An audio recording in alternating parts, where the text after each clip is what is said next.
ne raka eyokuna. Kati twagala okutunulako al-qunutu fi salawati al-khams okusoma kunutu mu swala ettano linnazila olwekyo ekyabanga kiguddewo. Kana yalinga sallallahu alaihi wasallam idha arada an yad'u ala ahadin bwe yabanga alina gwayagala okusabira eddua amakulu okumwetaasa obulabu obumulimu au yad'u li ahadin obanga alina gwayagala okusabira ebirungi qanata yasomanga kunutu fi rak'ati al-akhira mulaka esembayo ba'da ar-ruku'i oluvanyuma lw'okukutama idha qala bwe yabanga amazongo okugamba sami'a Allahu liman hamida Allahumma rabbana lakal hamd awo ng'alyoka asoma kunutu. Hadithi eyo eri mu kitabo kya Imam Bukhari ne kitabo kya Imam Ahmad. Wa kana yajharu bi du'aihi eringa eddu'a yagisomanga mu lwatu eya kunutu. Kali kyawulwamu tyokujjako ng'essala agisadde mu kyama n'essala bwe yagisalanga mu lwatu nga ne kunutu agisoma mu lwatu. Hadithi egamba nti omubaka yagisomanga mu lwatu eri mu kitabo kya Imam al-Bukhari ne mu kitabo kya Imam Ahmad. Wa yarfa'u yadayhi era yalinga asitula emikono gye ng'asoma kunut. Okusitula emikono ng'asoma kunut kiri mu kitabo kya Imam Ahmad ekiyitibwa al-Musnad ne mu kitabo kya Imam at-Tabarani ekiyitibwa Mu'jam at-Tabarani. Sheikh yagamba nti wa hadha madhhab Ahmad era gano ge madhhab ga Ahmad yabinyonyola wasi ku namba 7 annahu yarfa'u yadayhi fil qunut nti omaka dala yasitulanga emikono gye ng'asoma kunut kama fil masail ngalbwe kiri mu kitabo ekiyitibwa al-Masail lil Marruzi ekyomanya ekiyitibwa Marruzi safha ku lupapula 23. Sheikh yagamba Albani nti ama mashul wajhi bihima tuwabula okusimula mu maaso nga weyambisa emikono gyo gyombi amakulu ngomaze okusoma kunut falam yarid fi hadha al-mawtin tiwaliwo obujulizi bwajja mu kifo kino nga bukyogerako fahuwa bid'a n'olwekyo ekyo kigunje. Wa amma kharij as-salah ate weeruwa essala ogamba nti oli wamala okusoma eddua asangula mu maaso falam yasihha tiwaliwo hadithi n'emu ntuufu ekyogerako. Wa kullu ma ruwiya fi dhalik era buli kyonna ekyayogerwa ku nsonga y'okusimula mu maaso ng'omuntu amaze okusoma eddua dha'ifun si kituufu. Wa ba'duhu ashaddu dha'fan min ba'd ate obujulizi obulala bunafu nnyo n'okusinga bunne waabwo kama haqqaqtuhu nga bwe nakisengejja bulungi nnyo mu kitabo Dha'if Abi Dawud mu kunamba ya hadisi 262 wala hadithi sahiha ne mu kitabo mwenna kuŋŋanyiza hadithi entuufu mu ku lupapula oba ku hadithi 597. Walidhalik Sheikh agamba olw'ensonga eyo qala al-Izz ibn Abd as-Salam yagamba omumanyi ow'edda ayitibwa al-Izz ibn Abd as-Salam ono yali mu madhhabi ga Imam Ash-Shafi'i yagamba fi ba'd fatawihi mu fatwa ze ezimu munamula zizi yafulumya ku nsonga z'obusiramu yagamba tila yaf'aluhu teri akikola ekyokuyisingalo mu maaso nga amaze kunutu banga amaze okusoma eddua illa al-juhal okujjako abantu abatannasoma ddiini be bakikola. Ensonga eyo tugivaako nga tugenda mu maaso tukomya wagamba nti wayarfa'u yadayhi mbaka yalinga asitula emikono gye ng'asoma kunut wa yu'min ngera aminis baminisa amakulu nga baga nti amin man khalfahu ababalinga emabegawe. Hadithi yogera ku ekyo eri mu kitabo kya Imam Abu Dawud ne mu kitabo ekiyitibwa Musnad as-Siraj nakyo kitabo kya hadithi. Hadithi endala egamba nti kana yaqinut yalinga omubaka asoma kunutu fi salawati al-khams mu swala ettano kulliha zunna amakulu ekigamba nti yagisomanga mu swala ya subhi yokka si kituufu. Naam agamba nti mu swala zonna kitegeeza bwe wabangawo ekyetaagisa ng'alina bagenda okusabira Allah abamutaase obanga waliwo basabira obulungi obwetaavu obwo bwe bwabangawo lakinahu kana la yaqinut fiha. Naam hadithi egamba nti kana la yaqinut fiha yalinga talisomera mu kunutu swala ttaano illa idha da'a liqaumin kujanga waliwo abantu be yalinga asabira obulungi au da'a ala qaumin obanga waliwo basabira abantu basabira obubi ng'abalabi b'eddiini ey'obusiraamu. Hadithi yogera ku ekyo eri mu kitabo ekiyitibwa Sahih Ibn Khuzaima era hadithi ntuufu. Farubama qal olumu yasomanga mu kunutu ng'agamba Allahumma anji al-Walid ibn al-Walid ay Allah wonya Walid ibn al-Walid amakulu muwonya abalabe baalimu wa Salamata ibn Hisham owonye ne Salama mutabani wa Hisham wa Iyasha ibn Abi Rabi'a owonye ne Iyash ibn Abi Rabi'a. Allahumma shdud wat'ataka ala Mudar ay Allah nyweza amanyigo eri mudhar ekika kya mudhar abalabe b'obusiraamu waj'alha sinina kasinna yusuf obateerewo enjala ng'enjala yaluma abantu ba nabbi yusuf allahumma la'an lahyanan ay allah kulimira lahyan wa ri'lan ne ri'l wa dhikwana ne dhikwana wa asiya ne asiya asati allah wa rasula kubajibajemira allah nombaka we sallallahu alaihi wasallam. Hadithi eyo eri mu kitabo kya imam ahmad ne mu bukhari mwenyini ne mu kitabo kya imam muslim. Thumma kana yaqul hadisi endala igamba nti yalinga agamba idha faraga min alqunut yamala ngo kusoma kunutu ngaga allahu akbar fayasjud nafunnama. Hadithi eri mu kitabo kya imam an-nasa'i ne mu kitabo bya hadithi ibirala era hadithi ntufu. Naam, alqunut fil witr okuleta kunutu oluvanyuma lw'okusoma okusali swala ya witiri. Hadithi egamba nti kana yaqnut yalinga omubaka sallallahu alaihi wasallam asoma qunut fi rak'atil witr mulaka eya witiri esembayo. Hadithi eyo eri mu kitabo kya Imam ad-Darqutni ekitibwa as-Sunan era hadithi ntuufu ninga ahyanan yakikolanga bwalumu kitegeeza si buli kaseera nti omubaka sallallahu alaihi wasallam yasomanga qunut mu witiri. Wayaj'aluhu qabla ar-ruku' ate olumu yafuulanga qunut eno ng'agisoma olubereberye lw'okukutama amakulu nga tannakutama. Hadithi eri twagirabye nti yagisomanga luvanyuma kati ateneze nga era ntuufu eri mu kitabo kya Musannaf ibn Abi Shayba ne mu kitabo kya Sunan Abi Dawud ne Sunan an-Nasa'i ne mu Sunan al-Kubra ekya Imam an-Nasa'i ne mu kitabo kya Musnad al-Imam Ahmad ne mu kitabo kya Mu'jam at-Tabarani ne mu kitabo as-Sunan al-Bayhaqi. Byonna nga biraga nti omubaka sallallahu alaihi wasallam yasomako qunutu nga tannakutama. Wa 'allama al-Hasan ibn Ali radiyallahu anhu annahu yaqul ila yayigiriza muzukuru we ayitibwa Hasan mutabani wa Ali Allah msime yamuyigiriza asome nga agamba idha faraga min qira'atihi fil witr buyamala okusoma al-Fatiha ne sura nga ali mu witiri yamugamba nga asome nti Allahumma hadini fi man hadait wa afini fi man afait wa tawallani fi man tawallait wa barik li fi ma atait wa qini sharra ma qadait fa innaka taqdi wa la yuqda alayk wa innahu la yadhillu man walait wa la ya'izzu man adait tabarakta rabbana wa ta'alait la manja minka illa ilayka. Kunutu eyo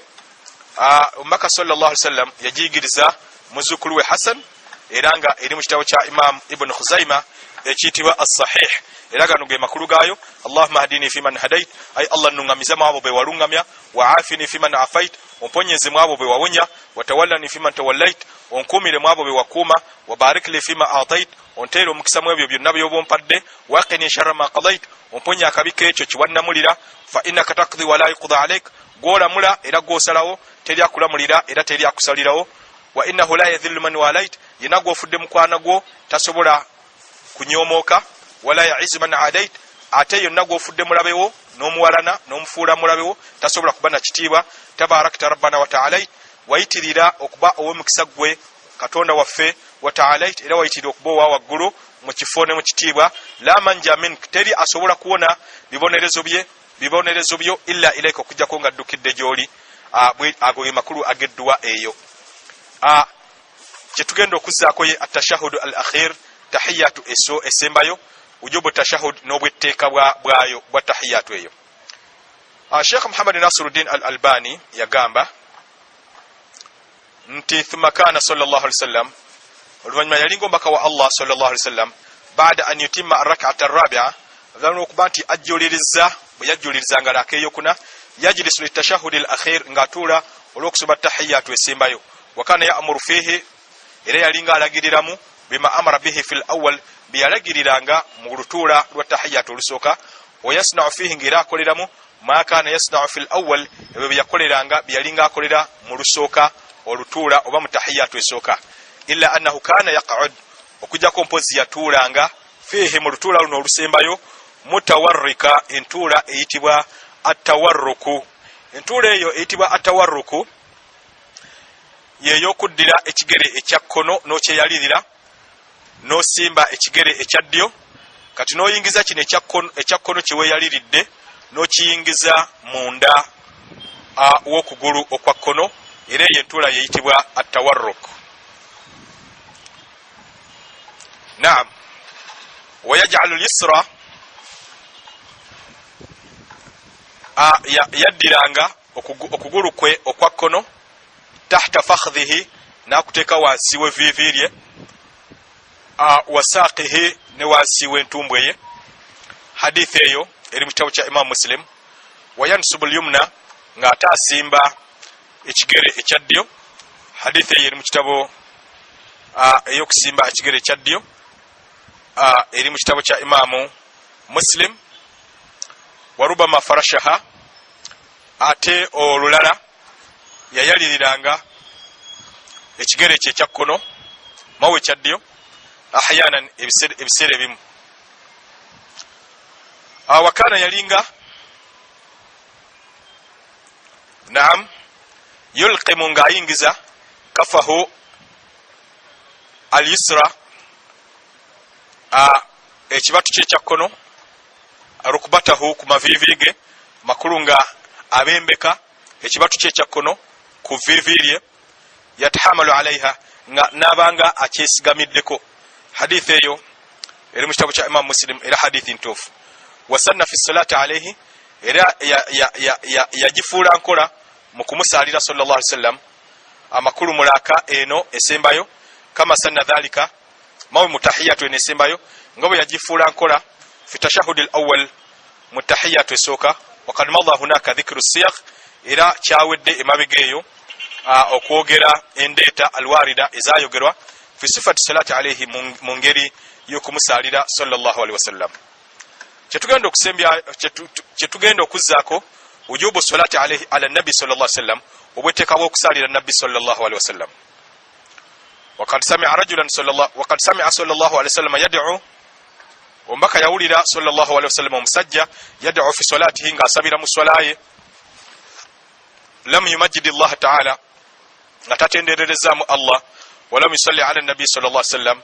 nga tasalidde na nabbi faqala ombaka n'agamba nti ajjala hadha onapapye thumma da'ahu faqala lahu bwemala yamuyita n'amugamba wali ghairihi n'agamba n'abalala abaaliwo idha salla ahadukum omumwe bw'abanga asala falyabda bitahmidi rabbihi azza wa jalla atandikirenga kukutendereza Allah we oyo yetiro okuba ow'ekitiibwa wa thanaa'i alayhi era atandikirenga mu kumusuusuuta thumma yusalli oluvanyuma asalire wa fi riwaya mu njogera endala li yusalli asalire ala nabi sallallahu alaihi wasallam thumma yad'u bima sha oluvanyuma asabe ekyo kyaba yagadde. Ekyo kyekiraga nti okusalira omubaka sallallahu alaihi wasallam mu sola kyatteeka era hadithi eyo eri mu kitabo kya Imam Ahmad ekiyitibwa al-Musnad ne mu kitabo kya Imam Abu Dawud ekiyitibwa as-Sunan oba Sunan Abi Dawud. Hadithi endala egamba nti sami'a rajulan yusalli yawulira omusajja nga asala famajjada Allah wahda n'atendereza Allah famajjada Allah n'atukuza Allah wa hamidahu n'amutendereza wa salla ala nabi era n'asalira ne nabi sallallahu alaihi wasallam faqala rasulullah maka n'agamba ud'u tujab saba oyanukulwe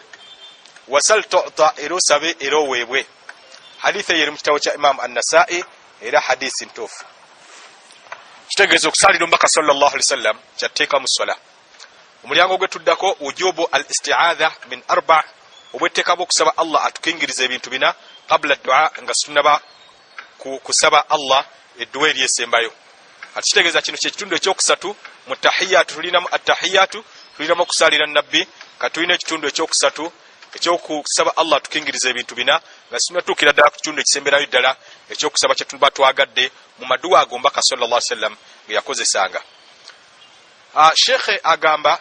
wakana sallallahu alaihi wasallam yaqul yalingo mbaka agamba nga Sheikh yaleta hadithi egamba idha faraga ahadukum min at-tashahhud al-akhir omumwe bwabanga amaze tahiyatu esembayo falyasta'idh billahi asabe Allah mukingirize min arba'in ebintu bina yaqulu agambe nti Allahumma inni a'udhu bika ay Allah ne oguma joli omponye onkingirize min adhabi jahannam ekimonezo ky'omuliro jahannam wa min adhabi al-qabr ne mukimonezo ky'entaana wa min fitnati al-mahya ne mubikemo oba ebigezo by'obulamu buno wal mamati ne bigezo by'okufa wa min sharri fitnati al-masih ad-dajjal waliyo omponye ekikemo ekya-masih ad-dajjal thumma oluvanyuma yad'u li nafsihi yesabire bima badalahu nekyo kyaba alabye. Ekyo ekigambo ekyo nti kyaba alabye hadithi eri mu kitabo kya Imam Bukhari niye mumanyi owedda etibwa al-Athram yali muyizi wa Imam Ahmad yayogera n'agamba nga siika bw'abinyonnyola mu namba 6 wansi nga Athram yagamba nti qultu li Ahmad nabuza Ahmad ku nsonga y'okusaba kyonna ky'oba yagadde ng'onaatera okutola salaam bimadha ad'u ba'da at-tashahhud nsabisenga ki oluvannyuma lwa tahiyatu qala Imam Ahmad yamugamba kama jaa fil khabar nga bwe kyajja mu hadithi bwoti bwobanga osaba qultu lahu tusalina mubuuza awalaysa qala Rasulullah sallallahu alaihi wasallam abafu mbaka teyagamba thumma yatakhayyar nti oluvannyuma omuntu alondobeyo min ad-du'a ma sha'a dua jaba yagadde qala Imam Ahmad nayanikula Athram nga mugamba yatakhayyar alondoba mimma jaa fil khabar mu madua gagajja mu hadith fa'awatuhu Athram agamba nti namuddingana faqala yenga nzira mu kimu ma fil khabar ezo zokka ezajja mu hadith naam ebigambo ebyo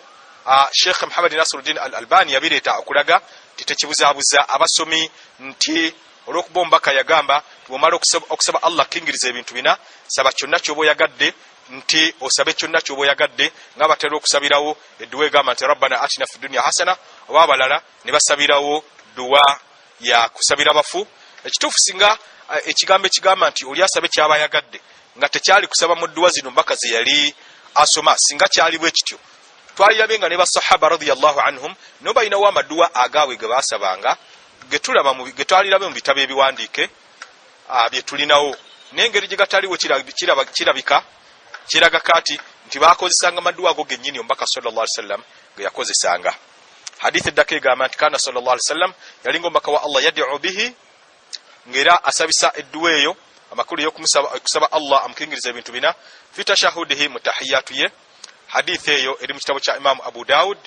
ekitibwa as-Sunan era hadithi ntuufu wakana yalinga sallallahu alaihi wasallam yuallimuhu as-sahaba ngedduwa eyo y'okusaba Allah atukingiriza ebintu bina ajigiriza basahaba radiyallahu anhum Allah basime kama yuallimuhum ngera bwe yabayigirizanga asurata min al-Qur'an isura yonna mu Qur'an makulu yakisanga ko nyesira nga bwe yabayigirizanga isura yonna mu Qur'an hadithi yogera ku nsonga eri mu kitabo kya Imam Muslim ne Musnad Abu Uwana era hadithi ntuufu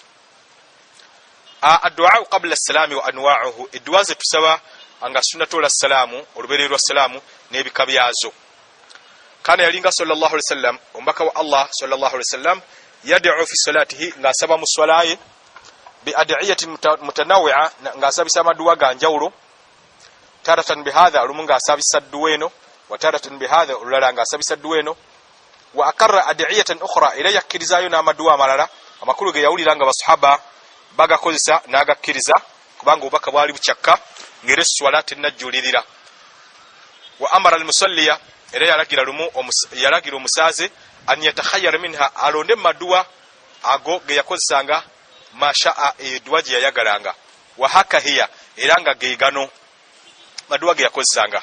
Allahumma inni a'udhu bika min adhab al-qabr wa a'udhu bika min fitnati al-masih ad-dajjal wa a'udhu bika min fitnati al-mahya wal-mamati Allahumma inni a'udhu bika min al-ma'thami wal-maghram edduwa eyo omubaka sallallahu alaihi wasallam yagikozesanga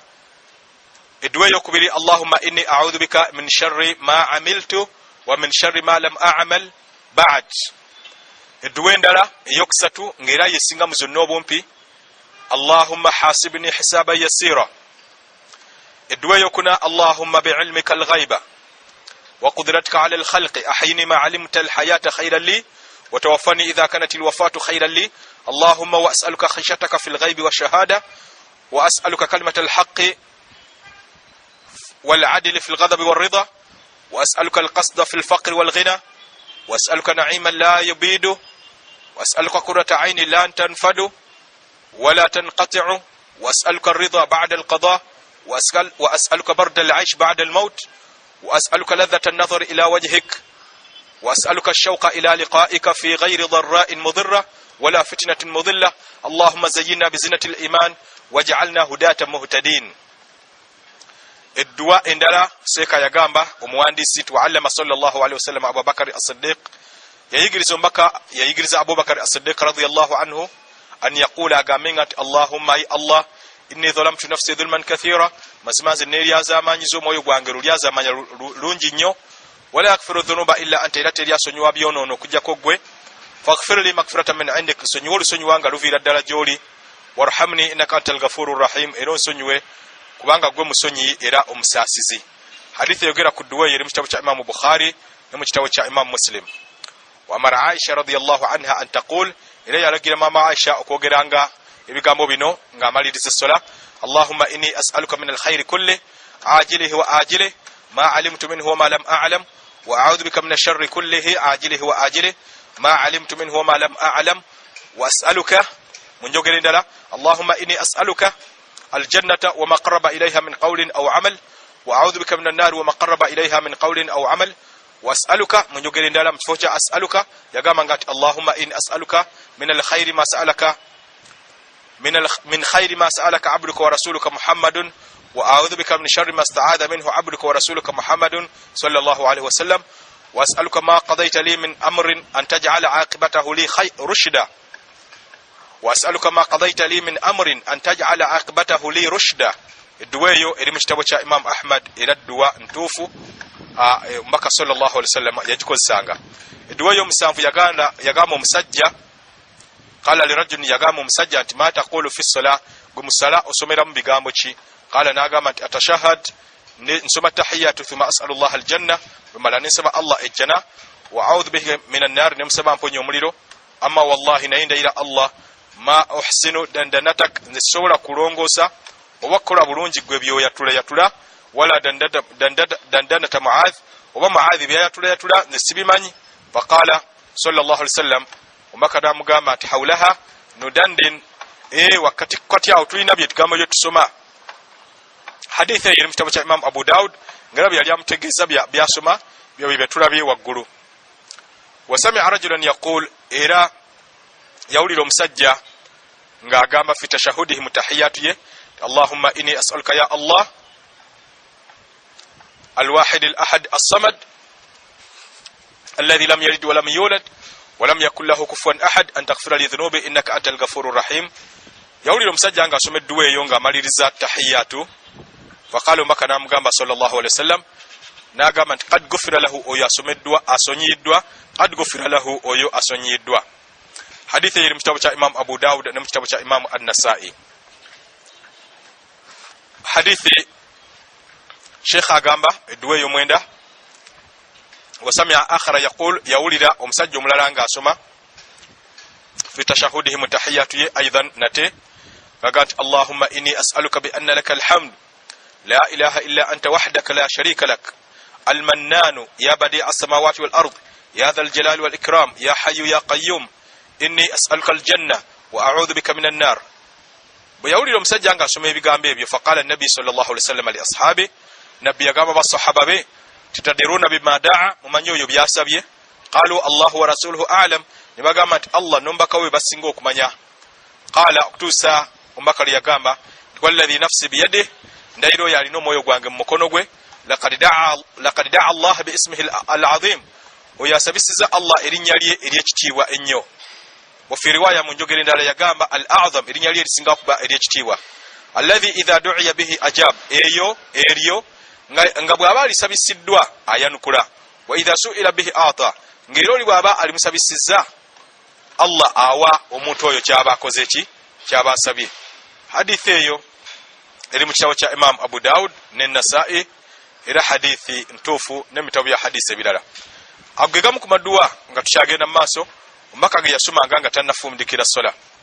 Wa kana min akhir ma yaqul bayna at-tashahhud wa at-taslim, era emu ku dduwa ezasembangayo omubaka ze yakozesanga wakati wa okuleta tashahhud tahiyatu n'okutuula salam yagamba nga Allahumma ighfir li ma qaddamtu, ay Allah sonywa ebyo bye nakulembesa okukola, wama akhartu n'ebyo bye nasembyayo wama akhartu n'ebyo bye nasembyayo, wama asrartu n'ebyo bye nakolanga mu kyama, wama a'lantu n'ebyo bye nakolanga mu lwatu, wama asraftu n'ebyo bye nakolanga ne ngenda wala mu bukyamu bwabyo, wama anta a'lam bihi minni n'ebyo byomanyi okunsinga, anta al-muqaddim gwe mukulembeza w'abantu makulu abadde omwavu n'omugaggawaza abadde owawansi n'omusa ku mwanjo n'omusa waggulu, wa anta al-muakhir ate gwe ozza abantu emabega abadde omugagga n'omwavuwaza ate abadde omulamu n'omulwaza n'ebirala ebifaanaganako bwe bityo. La ilaha illa anta, teri asizibwa mu butuufu okuggyako gwe. Edduwa eyo mbaka sallallahu alaihi wasallam yagikozesanga ng'amaliriza esswala. Kati ago emagwamu ku maduwa ge tukozesa nga tumaliriza esswala nga tugenda okumaliriza essola tetukkirizibwa kugagatta wabula obwolumu oba yagadde kozesa eno olulala okozesa endala. Katugenda ku at-taslim okutoola salaamu. Sheikh yagamba nga ajuliza hadithi y'omubaka sallallahu alaihi wasallam kana sallallahu alaihi wasallam yalinga omubaka wa Allah yusallimu an yamini nga salaamu agitoolera ku mukono gwe ogwa ddyo ng'agamba nti assalamu alaikum wa rahmatullah hatta yura okutuusa ne lwebwalabwanga bayadu khaddihi al-ayman obweru bw'ettama lye erya ddyo. Amakulu abaali bamutudde ku ddyo bwe yakyukanga nga batuuka ne balaba obweru obw'ettama lye erya ddyo. Obweru obwo ziyinza kuba nvi oba ekirala. Wa an yasari ate era yatoolanga salaamu ku kkono ye n'agamba nti assalamu alaikum. Yatoolanga salaamu ku kkono we n'agamba nti assalamu alaikum wa rahmatullah hatta yura okutuusa lwe bwalabwanga bayadu khaddihi al-aysar obweru bw'ettama lye erya ddyo. Hadithi eyo eri mu kitabo kya Imam Muslim. Amakulu ekika kya salaamu esooka yagamba nga nti assalamu alaikum wa rahmatullah ku ddyo ne ku kkono assalamu alaikum wa rahmatullah. Wa kana ahyanan yaziru fi taslimati al-ula ate ebiseera ebimu yalinga ayongera mu salaamu esooka nti wa barakatuhu. Amakulu n'agamba nti assalamu alaikum wa rahmatullahi wa barakatuhu wabula mu yokubiri n'agamba nti assalamu alaikum wa rahmatullah. Ngera hadithi yogera ku nsonga eyo eri mu kitabo kya Imam Abu Dawud ekiyitibwa as-Sunan ne mu kitabo kya Imam Ibn Khuzaima ekiyitibwa as-Sahih. Kakitegeeza eyo ntoola y'essalaamu ya kika kyakubiri. Wakana idha qala an yamini sahabi agamba nti yalinga bwe yatooleranga salaamu ku ddyo n'agamba nti assalamu alayka wa rahmatullah mawe assalamu alaykum wa rahmatullah nga bwati wagitodde ku ddyo. Iqtasara ahyanan olumu yakomanga ala qawlihi ku kigambo kya an yasarihi ku konowe yakomanga ku kigamba nti assalamu alaykum. Era hadithi eyo eri mu kitabu kya Imam An-Nasa'i ne mu bitabo bya hadithi ebirala. Amakulu ku ddyo olumu bwe yagamba nga nti assalamu alaykum wa rahmatullah ku kono nga agamba assalamu alaykum. Ekyo kyekika ekyokusatu ekyokutoola salaamu ng'oli asaala. Era bino byonna bizimbire ku hadithi z'omubaka sallallahu alaihi wasallam. Wa ahyanan ate ebiseera ebimu kana yusallimu yalinga atoola salaamu taslimatan wahida salaamu emu yokka ku ddyo ng'agamba nti assalamu alaykum tilqaa wajhihi ng'agitoola ayolekedde maaso ge yamiru naye ng'akyuka ila shiqqi al-ayman ku ludda olwa ddyo shay'an ng'akyukako katono. Kitegeeza yasigala nga atunudde mu qibla luno lwe yatoolanga salaamu emu ng'agamba nti assalamu alaykum naye ng'akyukako katono nnyo ku kkono. Era hadithi endala egamba nti au qalilan oba katono nnyo. Hadithi eyo eri mu bitabo ebyewala ng'ekimu kiyitibwa Sahih Ibn Khuzaima ng'ekirala kiyitibwa Sunan al-Bayhaqi ng'ekirala kiriyitibwa al-Mukhtara ekyomumanya ayitibwa Adhiya al-Maqdisi ne mu bitabo bya hadithi ebirala ekirala kiyitibwa Musnad al-Imam Ahmad n'ekirala kiyitibwa Mu'jam at-Tabarani ng'era hadithi ntuufu nga Imam al-Hakim bwe yagamba ne Imam al-Dhahabi era ne Sheikh Muhammad Nasiruddin al-Albani ekyokutoola salaamu emu yakiteeka mu kitabo kye ekiyitibwa Irwa al-Ghalil n'agireetanga hadithi ey'ebisatu mu abiri mu omusanvu. Wa kanu yashiruna bi aidihim hadithi egamba nti basahaba baasonganga emikono gyabwe oba bagimusangako idha sallamu anil yamin bwe baalinga batoola salaamu ku mukono ogwa ddyo wa ani shimal ne ku mukono ogwa kkono kati baalinga basitula ku bibatu byabwe oba ku mikono. Faraahum rasulullah ombaka kwe kubalaba faqala n'agamba nti masha anukum mubadde ki tushiruna bi aidikum okubanga musitula ku mikono gyammwe ka annaha adhinabu khairin shums nijibanga emboobo z'engamiya engamiya ezibombye mu bisibo byazo. Idha salama ahadukum omumwe bwabanga atodde salaamu falyaltafit ila sahibi akyukire ku munne wala yume obiyadi talazanga oba tasitulanga mukono gwe. Falamma sallu ma'ahu aidan bwe baddamu ne basaala naye nate omulundi omulala lam yafaalu dhalik ekyo tebakikola. Wafi riwaya mu njogera endala ombaka yagamba sallallahu alaihi wasallam innama yakfi tumazima kimala ahadukum omumwe an yalla yadahu okubanga ateeka omukono gwe ala fakhidhihi ku kisambi kye amakulu ne gusigala okwo thumma yusallimu ala akhi oluvannyuma n'atoolera salaamu ku muganda we man'an ala yaminihi ku baganda baba mubeera ku mukono gwe ogwa ddyo wa shimalihi era n'atoolera ne salaamu kwaba abamuli ku konowe era nga be bamu ku baganda be abamubeera ku konowe. Hadithi eyo eri mu kitabo kya Imam Muslim era hadithi ntuufu. Kakati tulabye ebika bya salaamu nga bye bino wammanga okkirizibwa nti assalamu alaikum wa rahmatullah ku ddyo, assalamu alaikum wa rahmatullah ku kkono, ate okkirizibwa okugamba ku ddyo assalamu alaikum wa rahmatullahi wa barakatuh, ate ku kkono n'okomaku assalamu alaikum wa rahmatullah. Entolo eyokusatu okkirizibwa nti assalamu alaikum wa rahmatullah, ate ku yakkono n'ogamba nti assalamu alaikum, eyo yentolo eyokusatu. Entolo eyokuna okkirizibwa okutoola assalamu n'ogamba nti assalamu alaikum n'okomaawo ng'oyolekedde mu qibla naye n'okyuka ku katono nnyo ku ddyowo.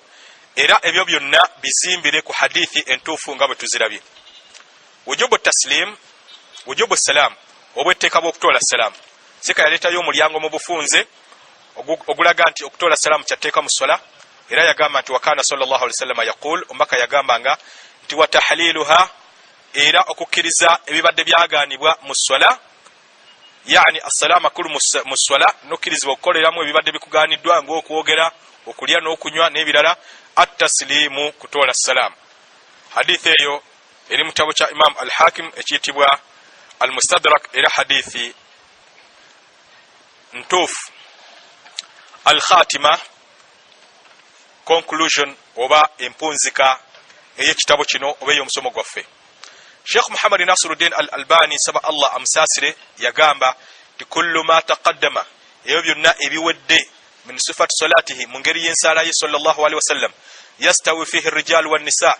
abasajja n'abakyala babyenkanankanamu, babikola kyenkanyi. Walam yarid fi sunna, tiwaliwo obujulizi bwonna bwajja mu nkola ya mubaka sallallahu alaihi wasallam ma yaktadhi, nga bulaga istithna an-nisa, okulondobamu abakyala min ba'd dhalika, mu bimu mu ebyo seeka byawandise mu kitabo kino. Bal inna umuma qawlihi, wabula n'obwenduli oba enjogera y'enduli oba ey'olukale